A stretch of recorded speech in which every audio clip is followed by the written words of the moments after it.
That sounds great. I would say yes right now. Like, why would anybody ever say no to that? Welcome to another episode of the Jobology Podcast. I am your host, Brandon, and today my guest is Zach. Zach is an account executive for, I want to say digital marketing or digital advertising, but I'm going to let him kind of, tell us exactly what that is. But first, thank you for being with me today, Zach. Very happy to be here, my bro. Yes, for context, I'm in media sales or advertising technology sales and have been in that field for about 5 years now. Okay. So I think I was in the ballpark, maybe not, maybe not exactly in the right seat, but Absolutely in the right ballpark. And really what that looks like is I just work with brands and advertising agencies. And we're sort of the technology that powers their digital ad campaigns. We really act as a connector between the publishers who sell their ad inventory and then those advertisers who are buying on those properties. you just answered my first question without me having to ask it. Usually I start off with, can you describe your job in a sentence to me? But that's the sentence. So we'll move right along. Yeah, well, and to provide a little bit more context there too, like that's what we do as a whole.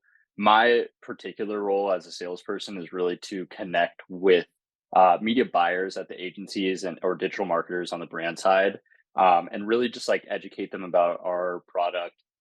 Treat them, to experiences where we can catch up and they can learn more about sort of how our products can add value for themselves as an advertiser or for their clients in the agency case.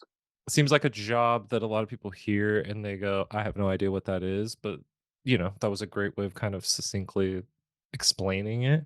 Um, the first question that I have for you regarding your job specifically is, what is a cookie? Like, I'm always asked, I'm on websites, it's pops up, it's, accept these cookies. I don't know what the heck that is. Like, it's just not, I don't know what I'm doing, but 99% of the time I just say, okay, accept. So I don't know what I'm doing. Can you explain for everybody what that is?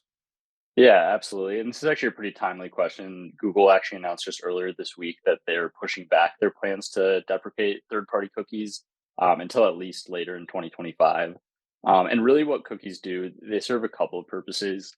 Some really basic things like remembering your login details for a website and remembering what's in your shopping cart. So if you navigate away or close your browser and come back to a specific page, though it won't make you log in again, or your stuff will still be in your shopping cart.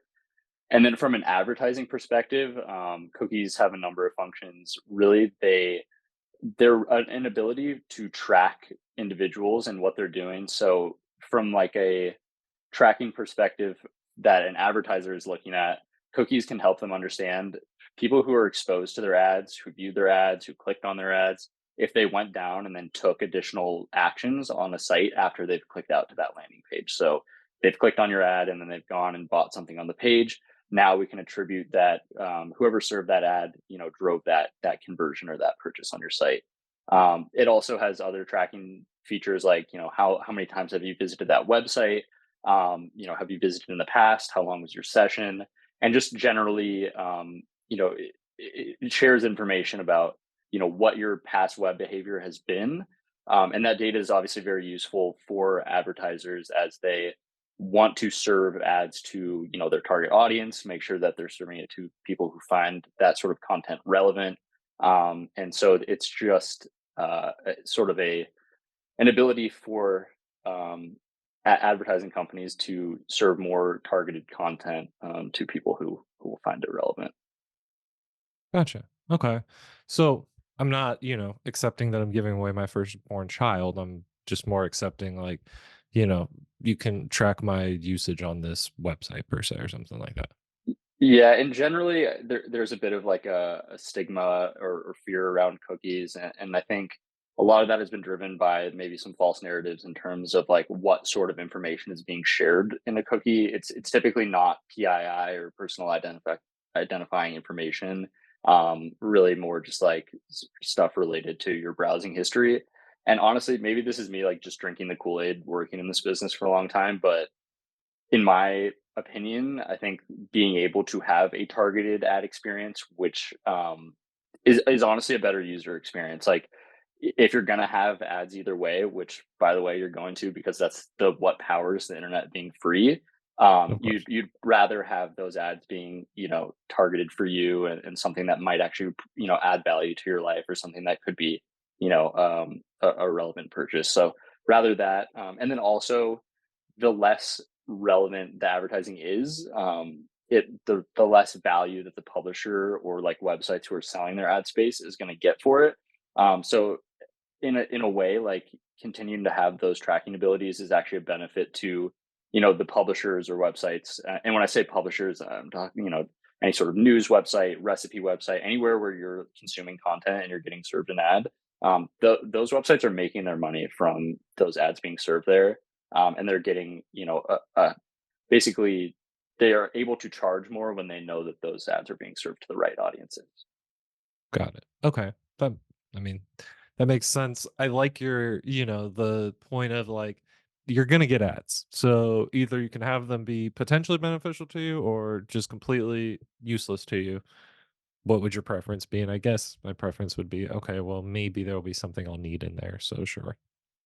And there's certainly going to be alternatives to cookies, and frankly, Google Chrome is the last environment that allows cookies. On iOS devices like iPhones, you're not going to have third-party tracking, and as well as other browsers like, Firefox, Internet Explorer, etc.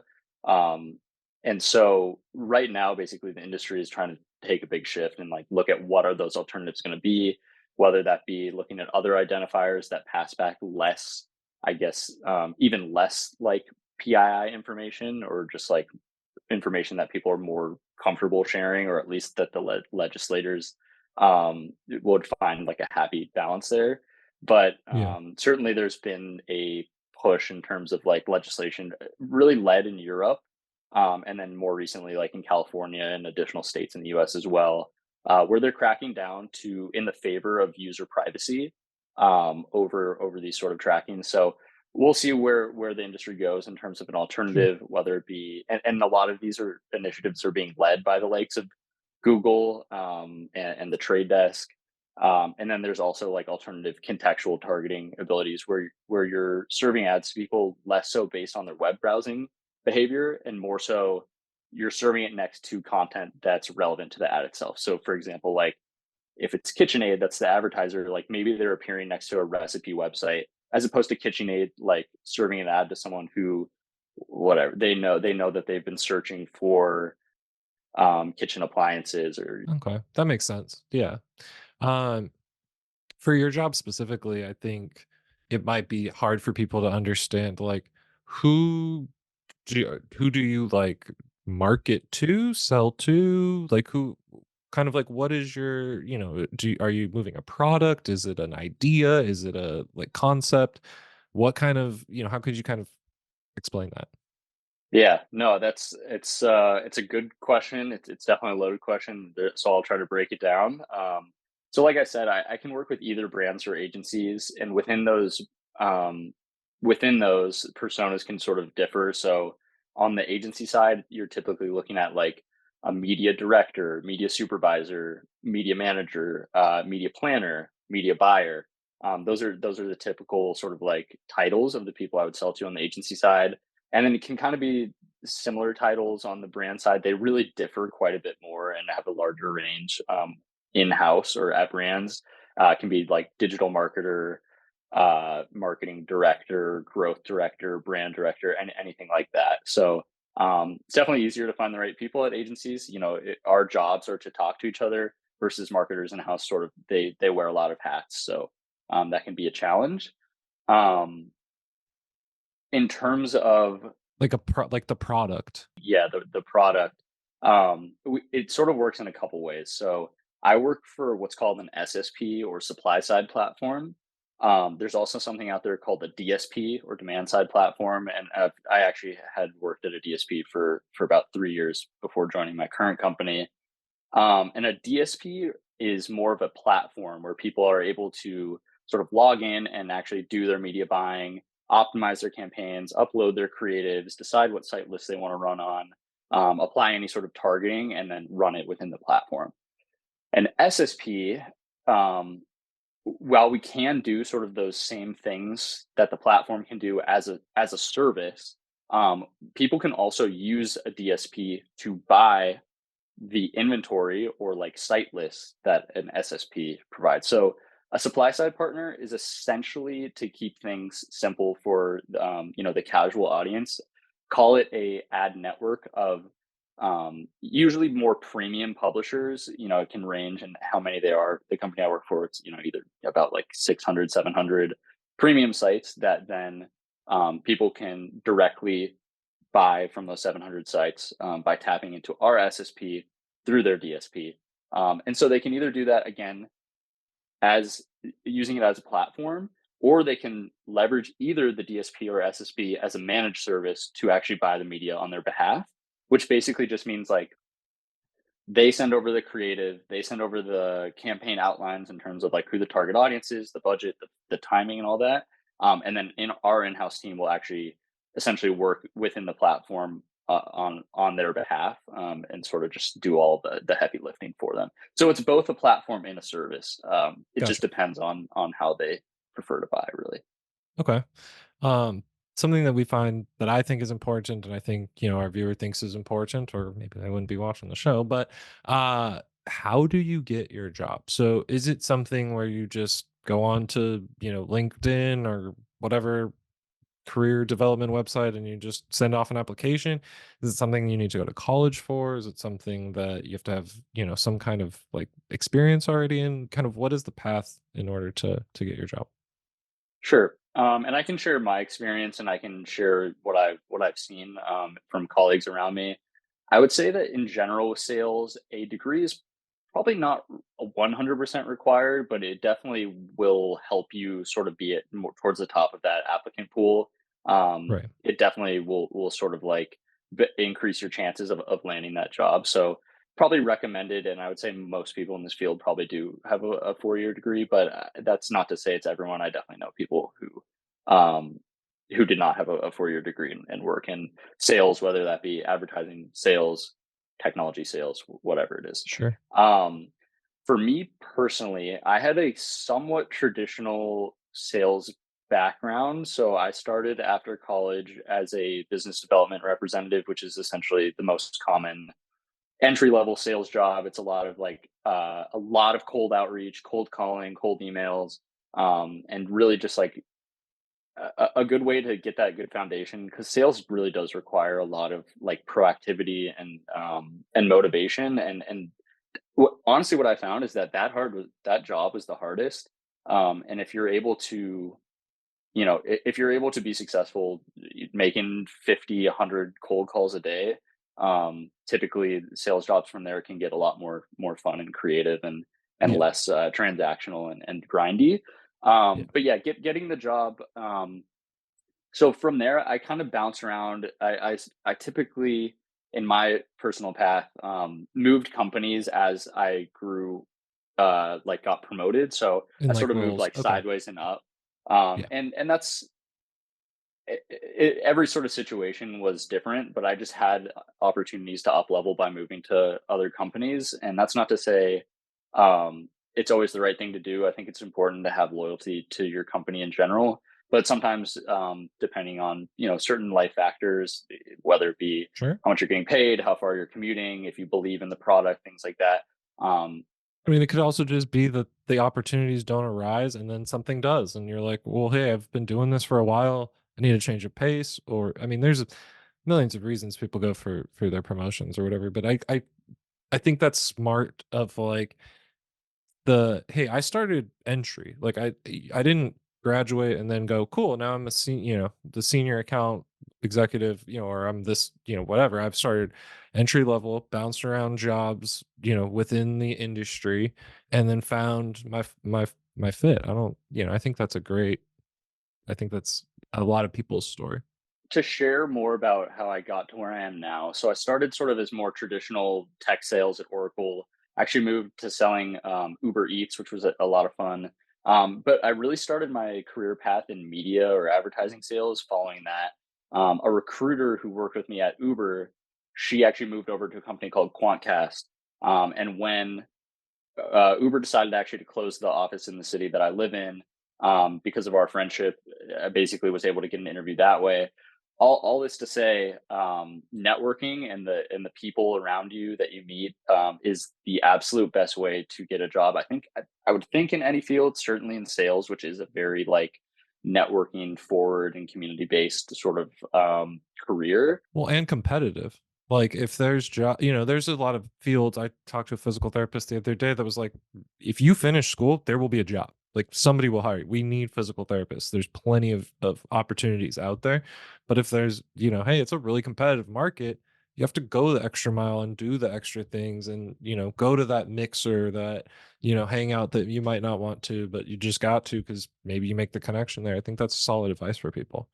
Exactly, and don't ever burn any bridges, like, like, you never know when you're gonna cross paths with people again, always be cordial, and, like, you never know, people who fired you someplace might come back and be your boss somewhere else, and you just wanna make sure that you're not closing any doors for the future, and honestly, I think once you have a good foundation and experience in any field, it gets just easier and easier to get a job. It's getting your foot in the door that first time that's the biggest challenge, and I think Sure. that's where connections, referrals, any sort of like, again, get like coming sort of in through the back door as opposed to applying online is going to help you out. And if you don't have somewhere to start, you can always reach out to people on LinkedIn, try to set up an informational interview, try to connect through a friend of a friend, and really when you're trying to get your foot in the door, I think it's just super important to just to be open minded in terms of like where, maybe this is your vision of the perfect job in the future. You can't always get that right off the bat, but if you take steps to get experience in that specific field or adjacent to that field, typically becomes easier and easier to get closer to that dream job that you're working towards. Yeah, I mean, I think that's good advice for any job, maybe yours a little more specifically, but I think any job in general of like, the cliche of like, 1,000 doors are going to close before the one opens, but so, something along those lines of like, hey, it might not be this one, it might not be this week, might not be next, might not be, whatever, but you just got to keep, knocking on the door, saying, hey, being around, being available. Um, this is something that I'm actually very curious to find out, especially on your end and like with what you do. What does an average day look like for you? Are you starting at 8 in the morning? Are you starting at whenever you feel like? Or does it vary? And then kind of like how many hours are you working? Do you have like a work life balance? I don't, I have no idea in your industry. If somebody calls you at 10, do you have to answer? I don't, So, um, how would you describe your average day? Yeah, I'll take you through a day in the life. And it definitely with sales, like every day is sort of its own flavor. Just sort of depends what the world throws at you. I'd say typically the sort of like day to day activities that I go through is one, prospecting, which means like finding who's the right companies and then the people within those companies that I want to reach out to and who would be a good fit to buy our products. So identifying the best ideal customer profile, like what are the brands that align with like the sort of stuff that we're putting out in the world, and then who's the media director there, who's the media supervisor there, who's the decision maker there, and then so once we've identified who the right companies and right people are, it's all about outreach, whether that be like cold calling, reaching out on LinkedIn, sending them emails, trying to set up, a lunch meeting with them or get a drink after work. These are all common practices and sort of this line of business is, opening the door and creating almost like a personal relationship with your buyer because typically it's a great way to make people make sure that they trust you, that you're not going to make them, look stupid, that they can believe in your product, that they can see that you're genuine. Yeah, Um, and once, hopefully the objective of all this outreach is setting up pitches or meetings with these people. So that's also sure. part of the job is, taking people through 30, 45-minute, hour PowerPoint sessions, learning about their business, sharing about your business, and particularly then like tying together, okay, where is there an opportunity for us to partner? And then after those pitches, following up with any sort of like reference material, and just aligning on next steps and working towards sort of like closing that deal. That's sort of like the standard stuff. And then, like I said, like doing a lot, so in-person meetings, sponsoring industry events, hosting like entertainment events. So sometimes I'll be like, okay, I'm going to take 15 prospective clients out to, the a baseball game or something like that. Just get people again, like if it's hard to get in touch with them to set up a meeting, like that can be a great touch point to sort of like again, get your foot in the door. And then once people are comfortable, they're much more receptive to like getting a little bit more in the weeds on the technical stuff and seeing if there's a partnership opportunity. Well, and some people are more comfortable in the group setting, where it's like, hey, there's 10 other, it's not just going to be me like grilling you, we're going to a game. There's 10 other people for you to meet. So it's not just me, like I want everybody to mingle. We'll talk, we'll watch the game. Yeah, that sounds great. I would say yes right now. Like, why would anybody ever say no to that? That's awesome. Yeah, it's that's the best part of the job. There's no doubt about it. That does also open the door to what you're saying about like work life balance and how many hours you're working. Sure. Mm, I certainly do work outside of the 9 to 5 time frame because there's a lot of industry events, sponsorship events, client entertainment that does happen. Both throughout the day and then into the evenings. I personally, I love it. Like, it doesn't feel like work to me. I think it's really important in sales. A couple things like the people you're selling to, the people you're working with, and the product you're selling makes a world of difference. Like one sales job here could yeah, be a totally different experience from a sales job for sure. here. Um, and so I'm lucky enough. I think like agency people are generally like fun loving and creative people. So I like spending time around them. But Yeah. look, like sales, it definitely is people aren't going to tell you what to do and you have to do it. You have to be very proactive in what you're doing. And often what that means is there's always more that can be done. So depending on how driven you are, like you sometimes have to rein it in and be able to say, like, again, like you got to have that work life balance. You got to, make sure that you're doing the minimum and then doing anything you can to hit your goals. And for the most motivated sellers, like often you if anything, you gotta, like, rein it in and be like, "Alright, I'm doing well, I'm doing enough, I can't just be doing this all the time." So you gotta find that right balance where you're hitting your goals, but Yeah. also keeping your sanity. Yeah. I think that, I mean, I was talking to an attorney the other day, and they were saying that, unfortunately, part of being an attorney is there's a lot of deadlines. So I don't necessarily have a work life balance as much as I would prefer because there's a deadline. I got to meet it. Doesn't matter. That seems a little bit more like, oh, that's not so fun work life balance. Where yours, when you're like, yeah, if I'm doing something typically outside of work hours, it's because I want to. It's not because I like forced to or have to. And so that, yeah, that makes a world of difference, I think. I'm also in a sort of unique situation where I work remote, and most of my company is based in other cities, and so I do work from home. So these opportunities for me to get outside of the house and go face to face with other people is actually highly welcomed. I think I would go crazy if I was just sitting here in my office all day. So it's a great balance for me because that the work from home does give you a little bit more flexibility during those regular 9 to 5 hours, and then when I am working outside of regular hours, yeah, it's sort of work and fun mixed together. Sure. And honestly, a lot of my social life these days and friends I've made are past or current clients or it's really just opened a lot of doors for me outside of work, just in terms of meeting people that I enjoy spending time with who have similar professional interests. That's awesome. I mean, I think that's what most people try and get out of a job. Like when people complain about jobs, those are the opposite of the things that complain about. Like, I have no work life balance. I'm stuck in an office. I'm, this, that, and the other. Okay. Um, for your job specifically, is there like I'm assuming you guys get, medical, dental, vision, all that jazz. But I always like to let people know whether that's included or not. But then is there like a pay range you could give for your job? I mean, I don't necessarily, want to call anyone out, but is there like a range that you could put on it? Yeah, yeah. So, and again, it varies so significantly in sales, depending on what sort of industry you're in, what level of seniority you're at, what sort of market you're in. But yeah, typically you're getting benefits unless some contractor salespeople who are on like an entirely commission based structure may not always get the health benefits. But if you're a full-time employee, it's pretty typical to have, standard medical, vision, dental.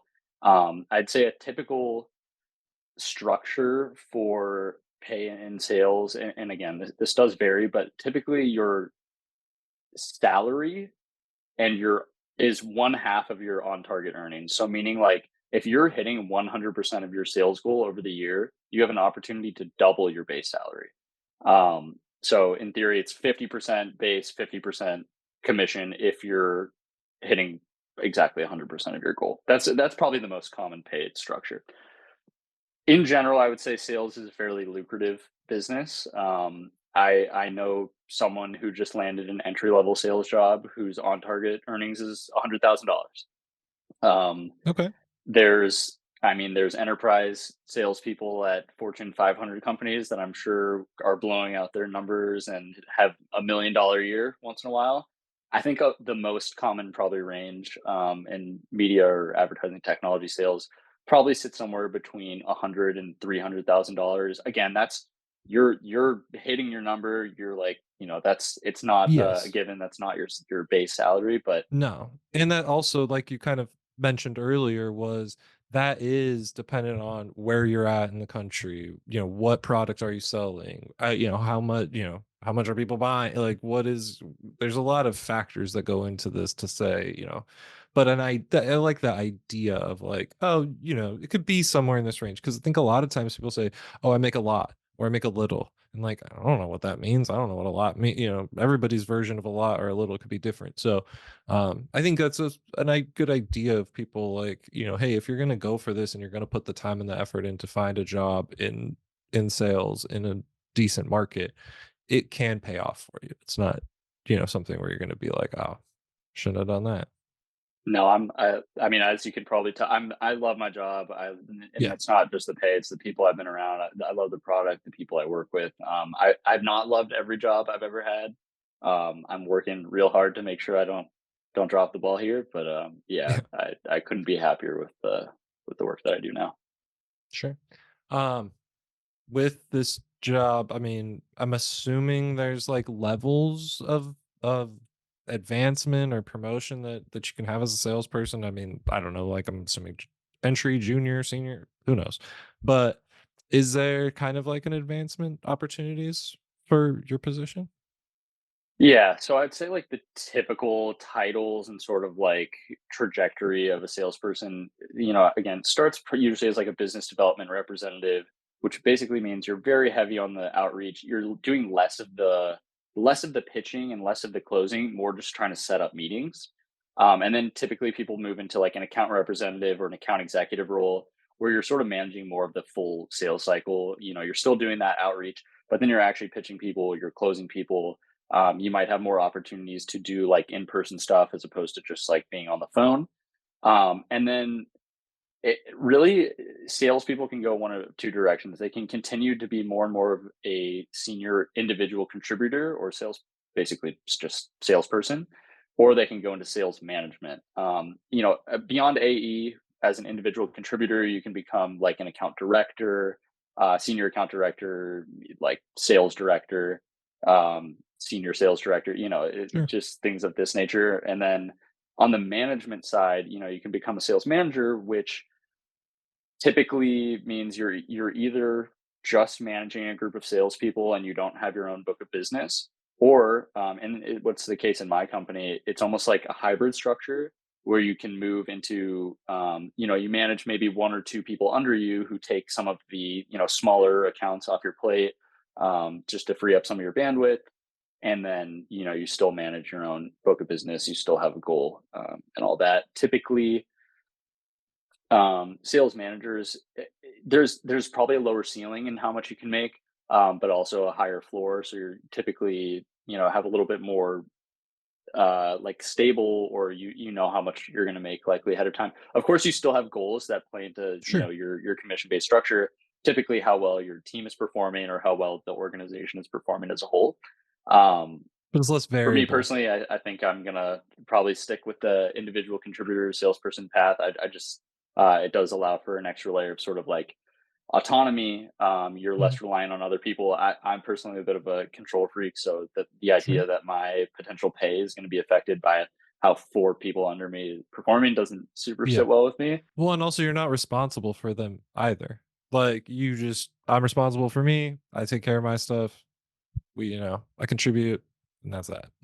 Exactly, and honestly, I just want to really perfect my craft before I even want to come to a place where I'm trying to coach other people. I just want to come for if I do, decide to go that path, I want to be as credible as I possibly can, and for me Sure. personally, that means like really honing in my skills at this level before I move into any sort of management role. Awesome.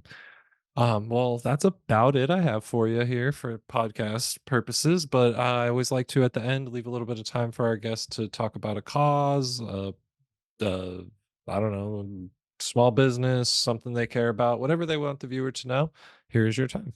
Yeah, I don't know. I mean, I certainly don't feel like I'm changing the world or curing cancer selling ads, but I do definitely feel like there's a couple things that get overlooked. A lot of people like have the stigma around advertising. It disrupts my content. I'm getting like blasted by pop-ups and all this. Well, while there's definitely a balance to be had there, and really what we're trying to do at the company I'm at is again provide like a very targeted experience, a great user experience in terms of like the creative looking really good. We're also trying to help businesses, small medium businesses grow, and sometimes in their businesses that are doing a lot of good for the world, whether that be like nonprofit groups, it might be political organizations, advocacy, um, you know different sort of like medical devices. So in a way, I do feel good that we're helping some of these companies that are doing good grow. And I'll also say again, like the internet and a lot of the services that are around us that we often take for granted that are free are powered by an advertising ecosystem, whether that be the TV content you're watching or the fact that you're browsing on the internet. A lot of people don't, or they just don't realize that if there weren't ads in their experience, everything is going to be moved to a paid subscription model. So we're trying to make it the best user experience possible, but at the same time we're also hoping that people are getting they're becoming aware of products and services that can help them, and helping good corporations grow. I think that's awesome. I think the educational side of kind of the things you're saying to the consumer of, you know what, that's like if you like going on the internet for free, then there's going to be ads. If you want to start paying for, having to go to every single website, then we don't need ads. But nobody wants to do that. So it's kind of that, a lot of times we're kind of getting off track here, but a lot of times I think that people think it's got to be all or nothing, and it's like, well, no, there's could be a happy medium of hey, it doesn't. We're not stealing all your information, but we do need some of the information to make sure we're running the right ads. And interesting. Okay. And I think we're definitely seeing a lot of that within like CTV environments, and when I say CTV, I mean like streaming television. So you're on Mhm. your whatever Apple TV and you're watching Netflix or Hulu or HBO Max. Um, you're seeing that a lot of these content providers, what like Netflix, say you can either have your ad supported free version or you can have your paid subscription version. And it's good that now we're allowing people to have that The sort of option. option. If you do want to pay a premium and not have ad Sure. experiences, then great, but just know that you are going to have to pay sort of that extra fee to do so. And so it's great that we're giving people that option. That's cool. Yeah. Yeah, and I think like just people knowing more kind of what's going on makes it a little bit more digestible of like, okay, it's not as this makes the cookies digestible, but hey, whatever. I see what you did there. Thank you for being with me today. Really appreciate your time. And hopefully go out there and get some more business. Thanks for having me, B. No, I really appreciate it. Keep crushing it. Keep doing your thing, and looking forward to continue watching the show. Oh, thank you. Appreciate you.